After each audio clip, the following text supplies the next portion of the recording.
Sława everyone, Sława Bogom, and welcome in yet another episode of Searching for the Slavic Soul, in which we will be continuing the Rodnovery 101 series, and we'll be talking about the celebrations in modern native faith.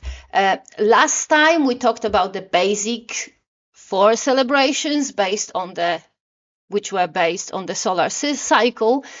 It was really nice to hear that I did not bore you with it and that some of you actually found it useful. These messages, the feedback from you is super, super important for us and for me, and it really makes it all worth it. So keep them coming if you want, of course. If you don't, you don't have to.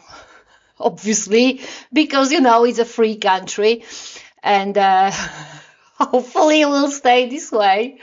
Today I want to talk about yearly celebrations that are not related that much to the solar cycle, but are still a part of this calendar of holidays in Slavic native faith. The celebrations I will be talking about are not all the holidays celebrated by the modern Rodnovers, but they are, I think, the most established ones. I mean, my choice is a bit arbitrary here, and whether I like it or not, I am a little bit biased by my strong bonds to Western Slavic paganism, but I am going to do my best to include elements from other Slavic traditions to make it as useful to all our listeners as possible. So yeah, if any of this sounds interesting, keep listening.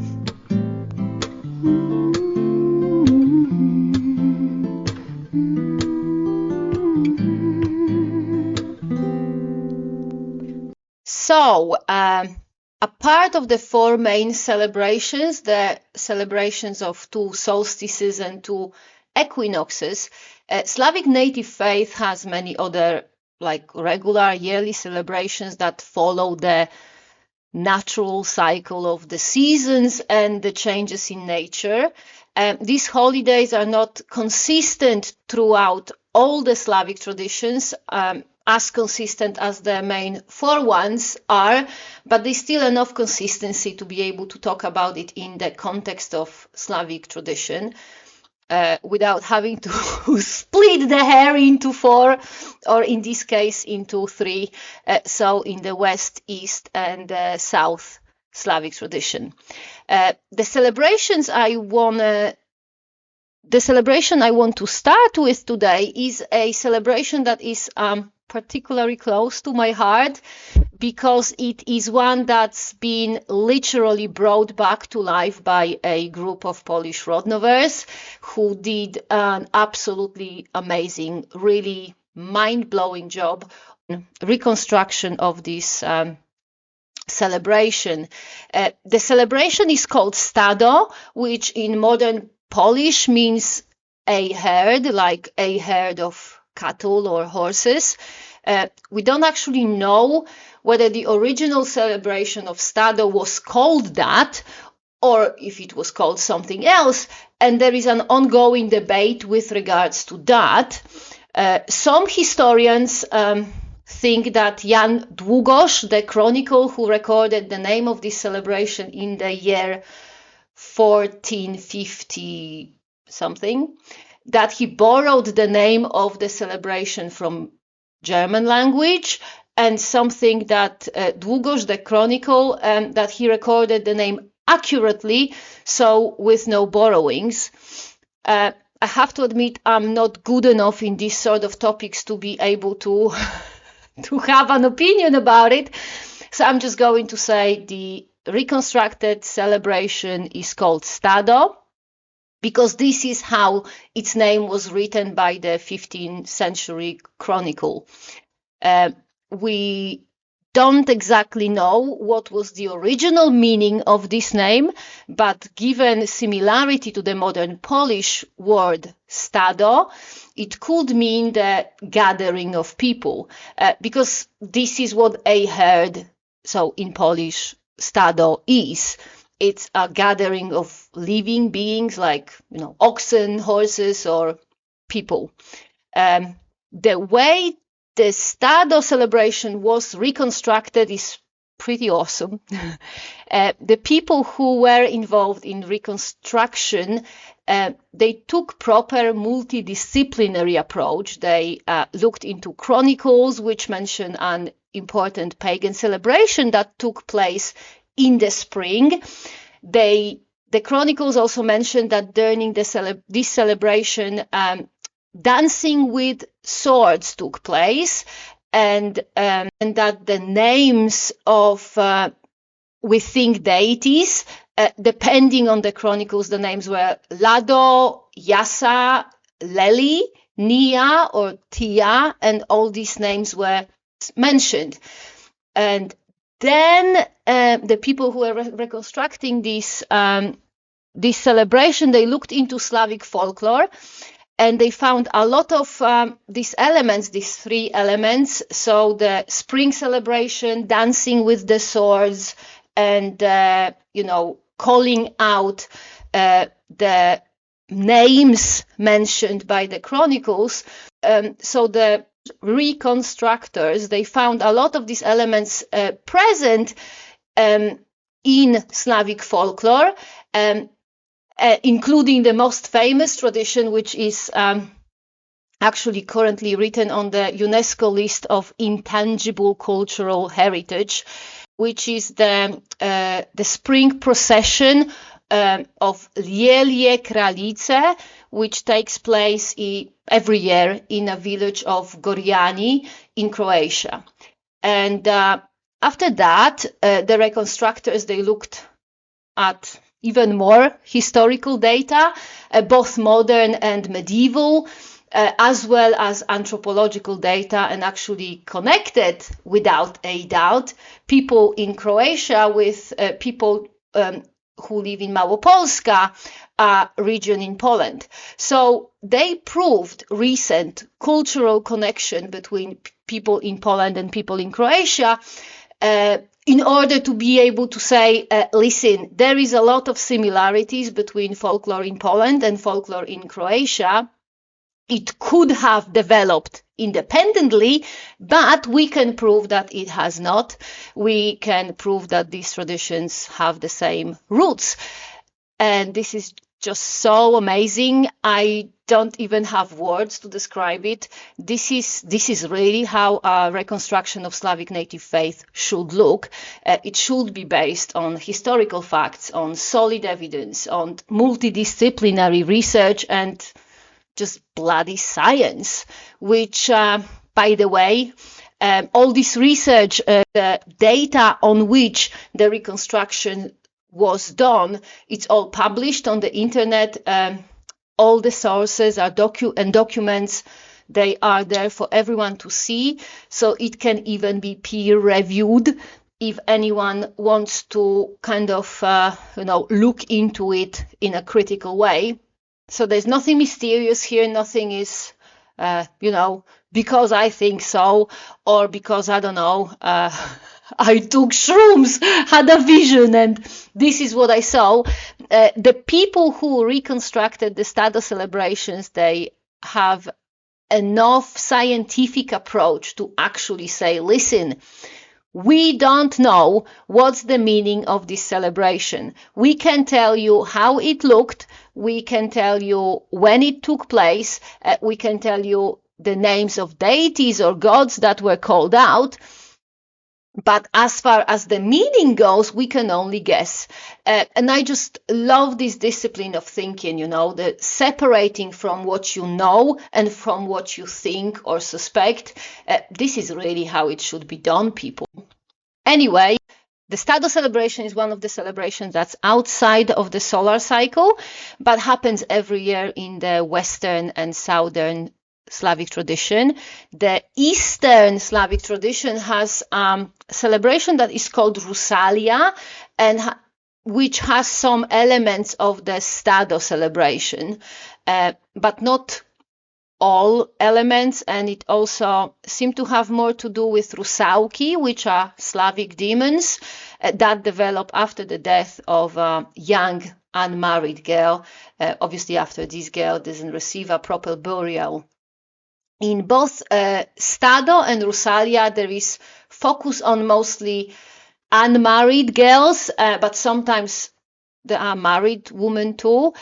But what's super important here, that men, like males, biological males, they can only take a supportive part in this celebration, so they can play music or hold something or help to prepare like for the celebrations, but the actual ritual elements like dancing and singing, it's done by girls and women, so biological females. Even if there is a character that it's male in the story, then a female will play this character. In Rusalia, the Eastern Slavic tradition, the girls and women dance and sing to lead Rusałki around the fields, which is believed to bring good luck and fertility. In Stado, in the Western and Southern tradition, the girls dance with swords, they sing and lead the actual gods around the household to bring good luck and fertility. Stado celebration is a spring celebration. It takes place between spring equinox and summer solstice. In modern tradition, it takes place in the time that is called by Christians the Green Week, which is the last week before Pentecost. But it's really not possible to say when exactly did it take place originally, because, as I explained in detail in the last episode, the Christianization of the Slavs really messed up the preservation of the Slavic pagan tradition, like of the timing of the events in Slavic pagan tradition. Still, if you want to celebrate it, you want to celebrate it roughly 50 days after the first full moon, after or on the spring equinox. So basically, look up when the spring equinox is, then look up when the first full moon is, like on or directly after the spring equinox, and then add 50 days. If you don't feel like counting days, look at Christian calendar and celebrate Stado or Rusalia around the Trinity Sunday. As far as how to run the celebration, the one thing that you really need is to have a few unmarried girls to dance and sing. I will link up a gallery with pictures and videos from celebration of Stado in Poland, so you can see how it looks. If you are a solitary practitioner and don't know any females, like biological females, who are willing to learn to dance with swords and sing traditional songs, I'd say forget about celebrating Stado or Rusalia. Maybe if you are a biological female and you are determined enough, you, as a solitary practitioner, you can find a meadow near a river and you can leave some bread or other yummy food for Rusałki. But if you are a biological male, just forget about it. In the best case scenario, you will make an idiot out of yourself, and in the worst case scenario, you will actually manage to piss off Rusałki, and that will not be good for you. Another solar cycle related recurring celebration in Slavic native faith is the day of Perun, which is known in Poland as Perunica or Perunowe. As far as historical accuracy of this celebration, I really cannot tell you much. It's definitely not something reconstructed in as solid and fact or source-based way as the Stado celebration, mostly because the day of Perun was, I'm actually not sure if reconstructed is a good word here, maybe suggested or proposed. Yeah, the day of Perun was proposed as a pagan celebration by Boris Rybakov, who was the head of archaeology in Soviet Russia. And Rybakov's research has two problems. One is that it's really outdated research because it was done well before any of the modern techniques and an analysis of ancient DNA or RNA or even more advanced carbon dating techniques were developed. So interpretation of the artifacts found during archaeological excavation was kind of a guesswork, and it wasn't based on actual science, and that led to many overinterpretations. The other problem with Rybakov's work is that it was done in Soviet Union, and I do appreciate that for some listeners of this podcast, particularly for young people from English-speaking West, for them, Soviet Union might be the ideal country, but believe me, it was not. There was many things wrong with and within the Soviet Union. I don't think a month would be enough to talk about it in detail. Still, bottom line is that in the Soviet Union, everything had to be in line with the leading communistic ideology, like everything, including archaeological findings, which means that there really wasn't a lot of freedom in research or in the interpretation of research, which is, by the way, why there was so many dissidents among Soviet scientists, because scientists wanted to do the science, not ideology, and they could not be doing it in the Soviet Union, so they kept escaping to the West. But clearly, Rybakov had no problem with doing ideology, and that is one of the issues with his research. Still, the day of Perun has been introduced to the modern Slavic paganism well before I was born, I think. So, regardless of whether it has any historical basis or not, it has become a part of the tradition, of the modern tradition, and it's celebrated, as far as I know, by all Rodnovers. The importance of this celebration, however, vary for some, mostly the crazy warrior type Rodnovers. It's like the most important celebration of the year. For some, actually, for the majority, not crazy Rodnovers, it's just a celebration like any other. Perunove takes place on or around the 20th of July, which, as far as I understand, is the day of a Christian prophet Elijah, who, again, as far as I understand, has something to do with storms, and hence it was decided that, I honestly don't know by who, that Elijah simply has to be the Christianized version of Perun, from which another assumption was made, namely that the celebration of the day of the prophet Elijah has to be related to the original pagan celebration of the day of Perun. Even though, which for some reason no one seemed to mind, we don't even know if the original pagan Slavs celebrated a day of Perun, when they celebrated it, how and for what reason.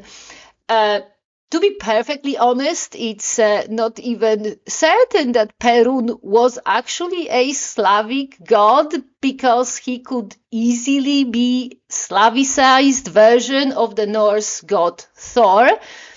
But that's beside the point, because what we know pretty much for sure is that Perun was not a pan-Slavic god, because his existence was only confirmed in Rus, in like Kievan Rus, yet modern Rodnovers all over the place celebrate the day of Perun, and some truth to be told, mostly folklore, worshipping pagans, not actual Rodnovers.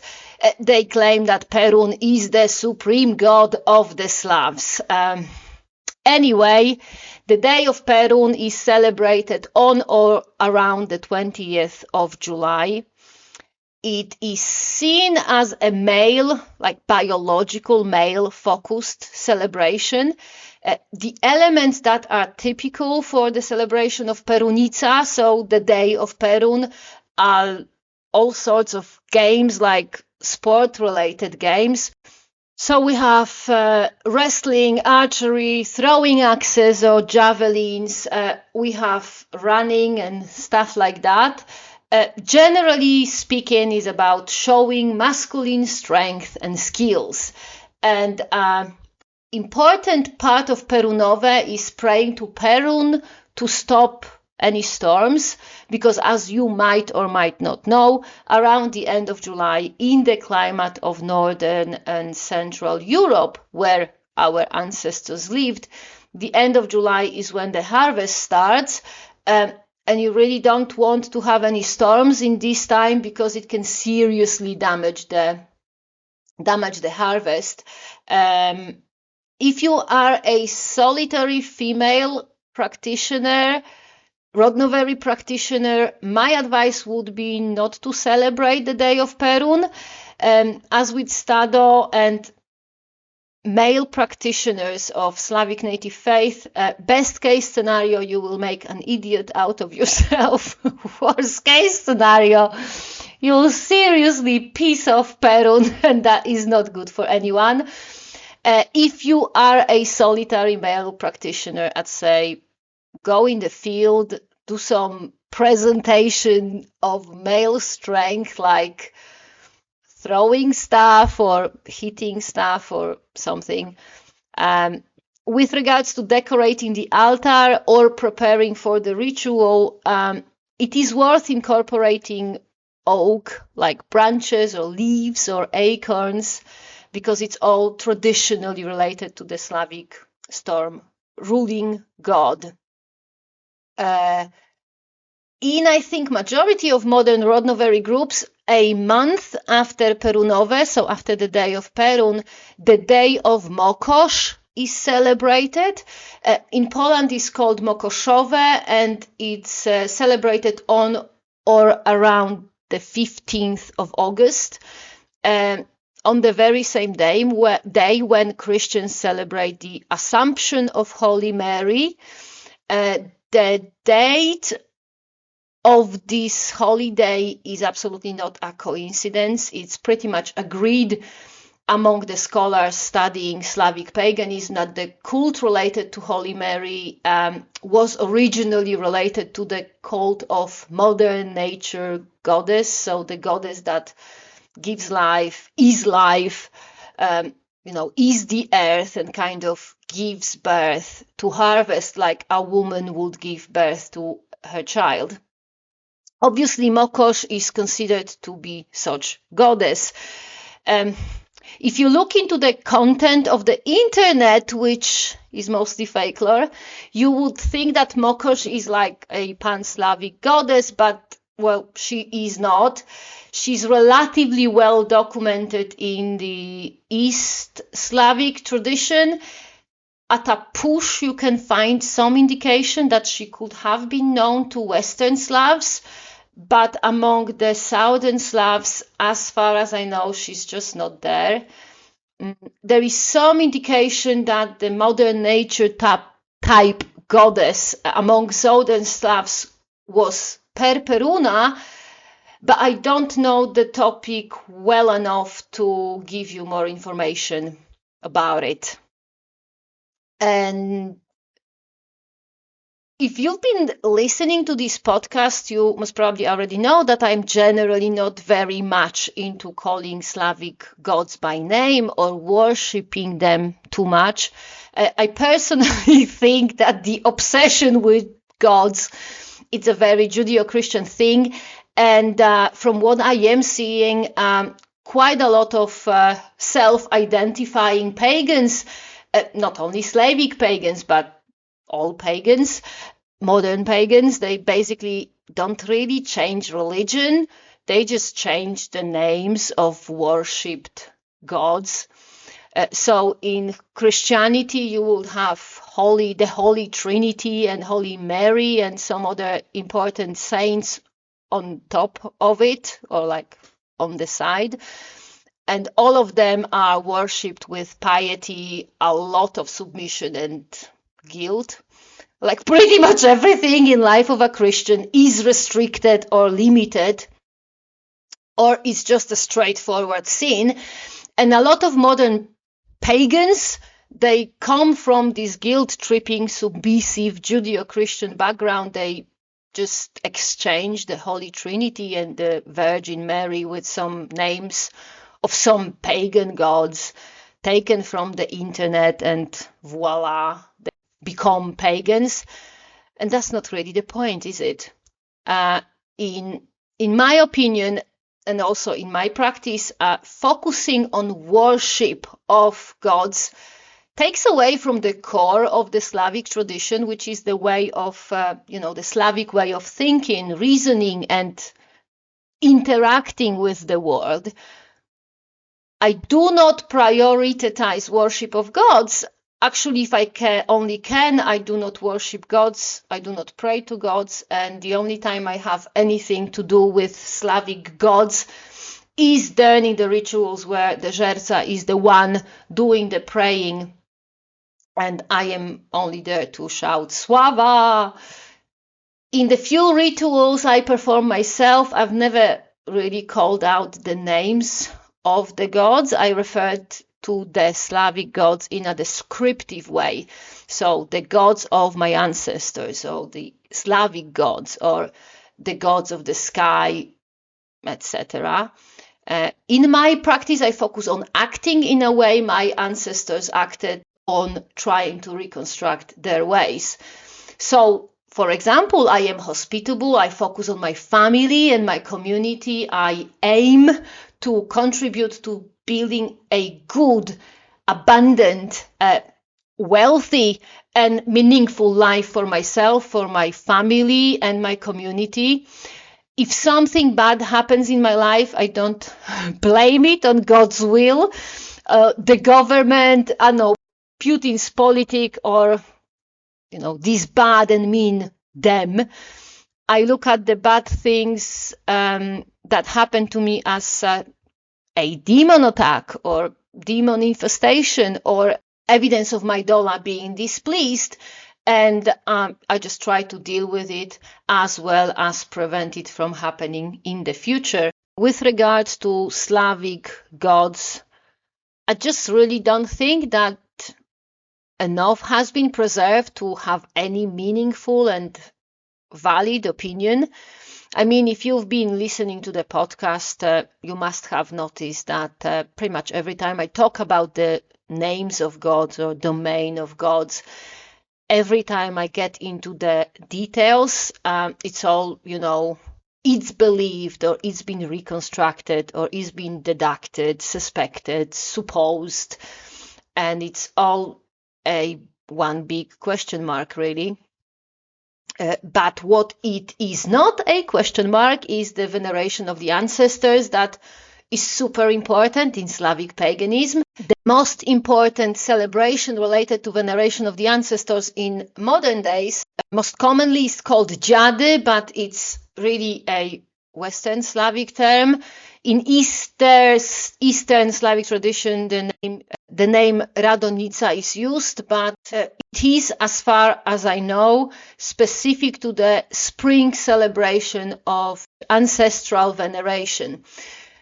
Because, and we know it pretty much for sure, the original Slavic pagans, the pre-Christian Slavic pagans, they celebrated their ancestors at least 2 times a year, and very likely even more often.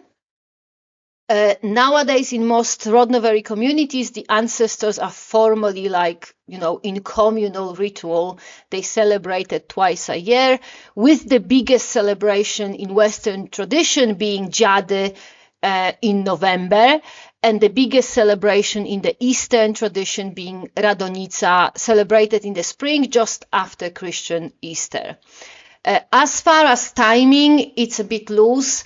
Radonica is celebrated following the Christian calendar, but in other traditions, most commonly I've seen the spring Dziady held at the beginning of May. The autumn Dziady are most often celebrated at the beginning of November. So when you would, in the West, be celebrating Halloween, for example. But I have come across this celebration being held the night after the 1st November new moon. So have you pick. The veneration of the ancestors is all about remembering them and feeding them, and if you're feeling brave, trying to guide any spirits lost in the world of the living, trying to lead them to Navia, so to the world of the dead.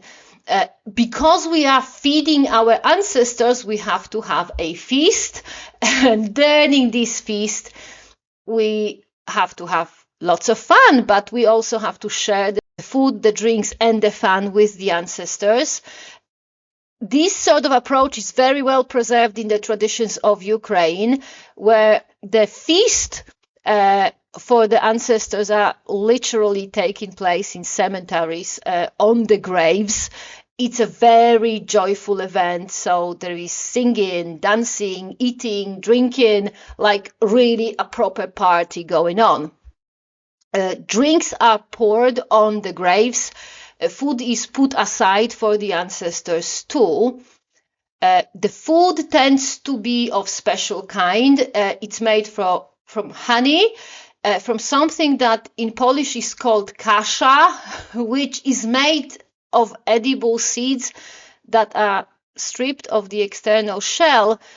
I think kasha is called groat in English, but that's a new English word for me, so I don't know how accurate it is. Part of honey and kasha, the food for the dead, is also made from nuts, dry fruits, eggs, and as far as alcohol goes, it's obviously vodka or mead, which is an alcoholic drink made from honey. If you want to go super traditional for your Dziady celebration, you can look up a recipe for something that is called kutia, which is Kutia, and it's like the very thing that is still made in the context of veneration of the ancestors or the dead in general. Another thing that you might want to incorporate in your Dziady celebration are masks, which we know for sure were a part of the pagan Slavic veneration of the ancestors, but we do not know what they were used for. The group I am a member of tends to use the mask, which, by the way, are called Karaboszki or Kraboszki. So my group uses these masks as a representation of the ancestors. So like you would put a picture of your grandma. This is what we use the masks for. So these masks, they are not worn, but they are placed near the altar or the table where the feast is taking place, to act as a reminder that the ancestors are among us. I did talk quite a lot about Karaboszka masks in the episode, I think, number 20, mostly in the context of how misinterpreted these masks are. So if you're interested in that, you're most welcome to scroll down and listen to this episode. Oh, and I forgot to mention that wherever you do during the Dziady celebration, you do not want to have any knives or other sharp objects around, because they can cause hurt to the ancestors who arrive at the feast. So any kind of cutting or slicing, it should really be done well before the feast. And if you just absolutely have no choice, and you have to use something sharp during the feast, you kind of want to like warn the ancestors. Perhaps you can like respectfully swipe your hand around the blade and the surface on which you'll be doing the cutting, so you just don't hurt the ancestors, that you don't hurt them. Also, another thing, if during Dziady you want to show other spirits the way to Navia, you've got to do it by, well, firstly you have to start the holy fire, because this is how the spirits are going to get to Navia. Then you want to lay out the food and perhaps even start the feast, so the spirits can like get some food before departing to Navia. And after that, you want to take candles, or the kind of more lanterns.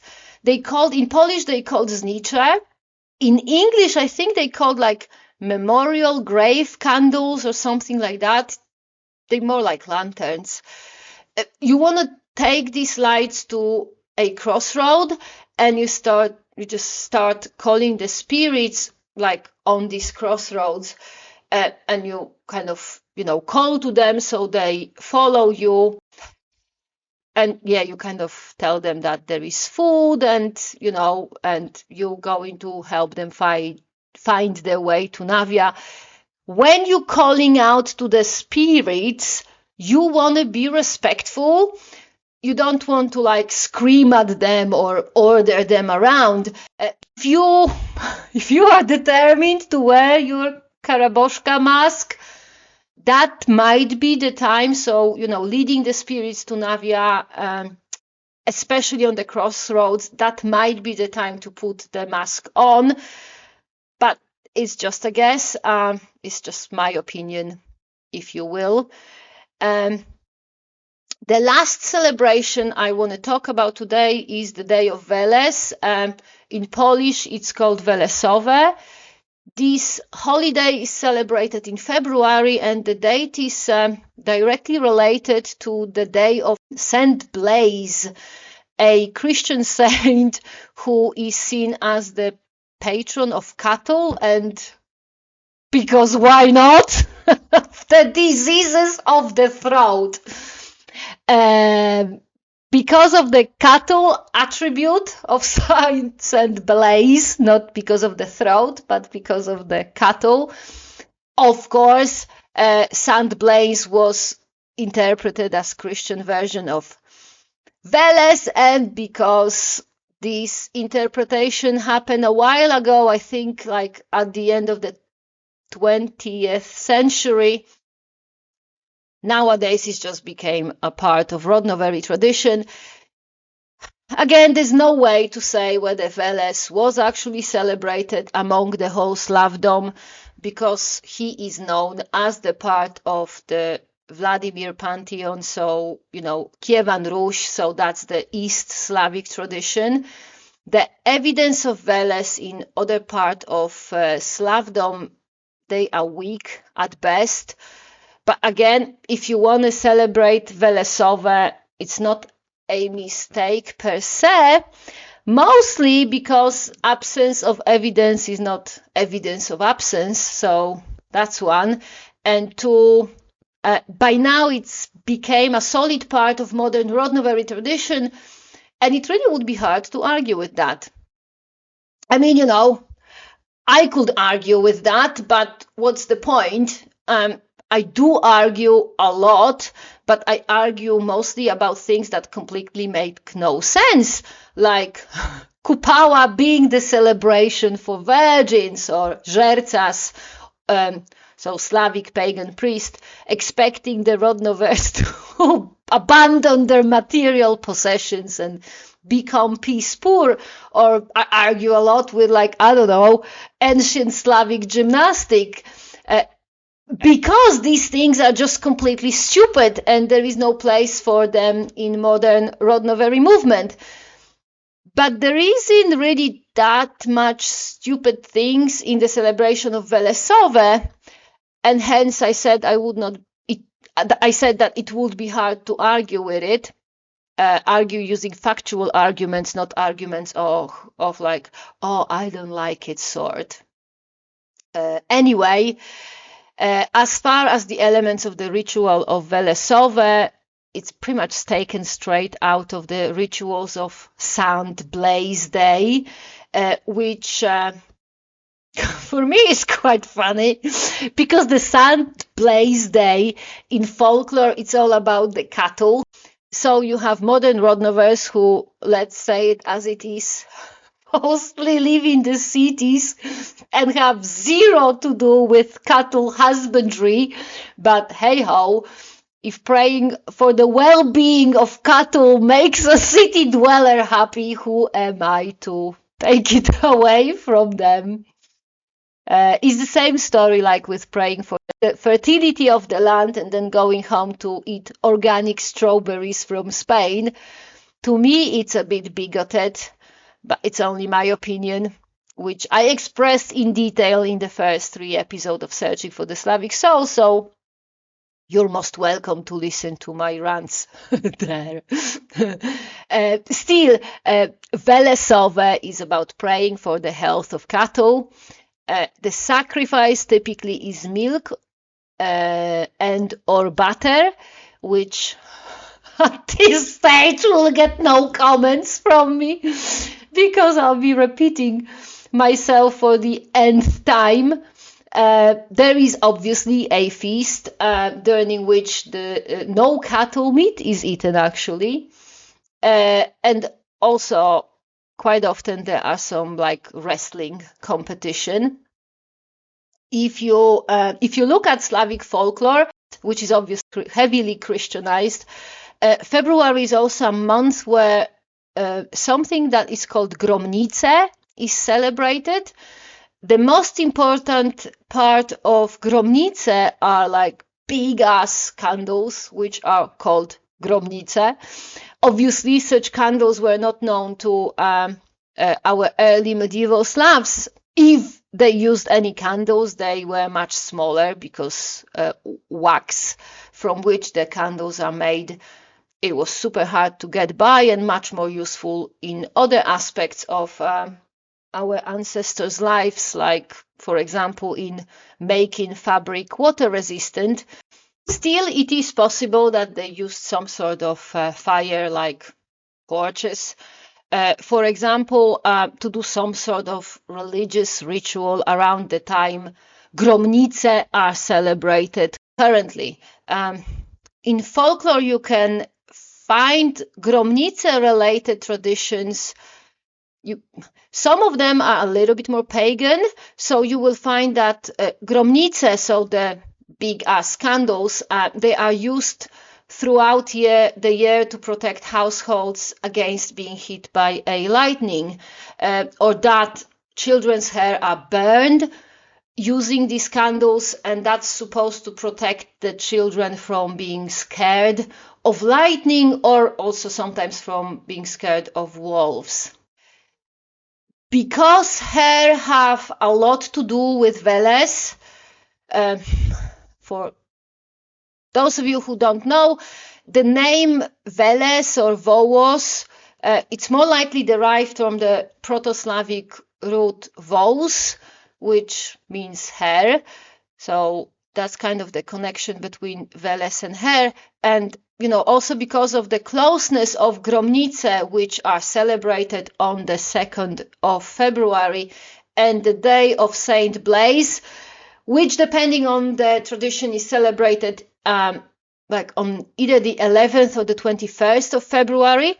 Some modern Rodnovers will clamp these two celebrations together, and you will burn candles during the celebration of the day of Veles.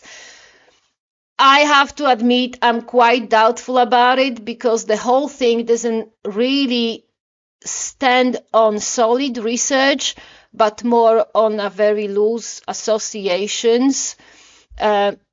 On the other hand, however, I don't really have solid arguments to disprove it. Maybe, we can argue with the candles, but not with other kind of aspect of this fusion.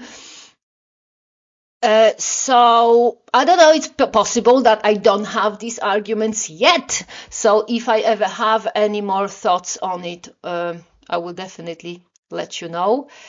And that's pretty much all I wanted to talk about today. I'm quite pleased that I managed to stick to the topic and keep a reasonable length of this episode. As always, do let us know if you have any thoughts, comments, questions, or anything at all to say.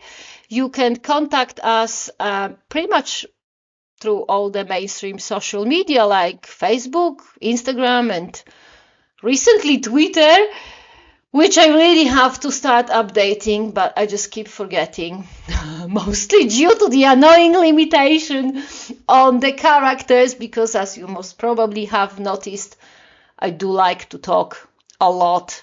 Witia also has her own website and email address, so you can contact us through these two. And I will link all the contact details in the notes. And for now, take care. Do try to put some thoughts into your practice to make it meaningful, as well as historically accurate. And Sława!